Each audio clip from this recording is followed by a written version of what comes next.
Picture the innermost circle at the end of a Battle Royale shooter match. A handful of fully equipped squads spending every resource available to try and snatch victory from the jaws of defeat and other players.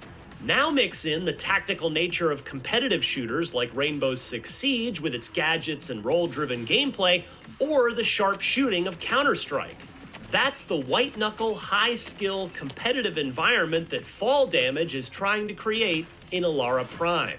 Originally revealed earlier this year, Alara Prime aims to bring a new spin to the tactical shooter genre. Instead of 2 teams, 3 teams of 4 duke it out in tight corridors and lanes using helpful gadgets to control the map. One team defends an objective while the other 2 try to steal it while outthinking and outplaying each other in their race to the MacGuffin in the middle.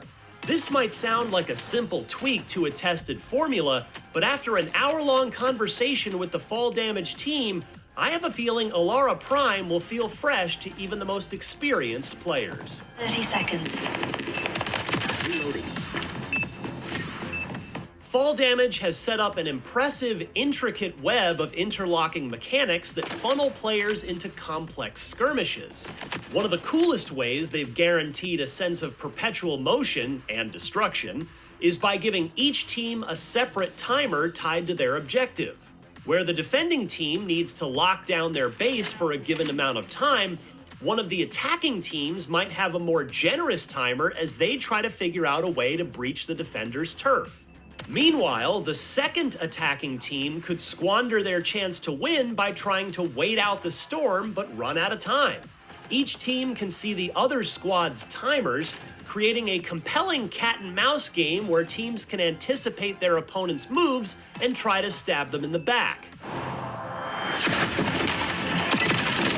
This also plays into Alara Prime's emphasis on map awareness and control, which Fall Damage continually highlighted during the session. For example, players can place helpful gadgets like immobilizing traps or barriers in key spots to get the jump on an enemy team mid-rush, or block off a key lane to funnel opponents into a blender of bullets. But no strategy is airtight. Some gadgets or strategies counter each other, setting up a recurring rock, paper, scissors style dynamic which feels appropriate given Alara Prime's 3-team setup. That potentially chaotic scale isn't the only thing setting Fall Damage's upcoming Mexican standoff simulator apart from more conventional shooters, though. Set in a futuristic alternate reality, Alara Prime sees cyborgs duke it out in a combat sport. There are no cops and robbers, no terrorists or militia. It's a tactical war game played out by cyborgs controlled from a distance for an excited audience. That allows Alara Prime to get a little weird compared to some of the other tactical shooters out there right now, like the aforementioned Siege and Counter-Strike. This setting takes the battle to slightly more colorful, though not busy, locations than you'd expect from a game like this. That setting is also a source of Fall Damage's approach to monetization.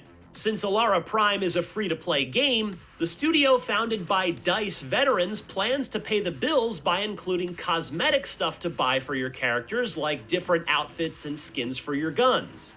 There are plans to include more options for customization, like gun charms, down the road, but Fall Damage seems focused on getting the game in players' hands first.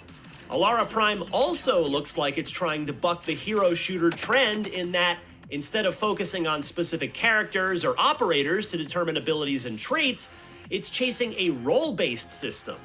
With 4 roles, Alara Prime likely won't have as strong of a focus on a diverse cast of characters with predetermined movements and abilities like you'll find in Overwatch or Marvel Rivals. The focus here is zeroed in on competitive play and player feedback, so a lot of what I saw during my session will likely evolve into something new once Alara Prime eventually releases and many more people play the game and provide feedback.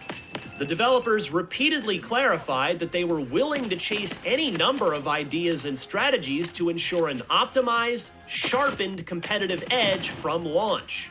At the moment, Fall Damage hopes to release Alara Prime in some playable form later this year.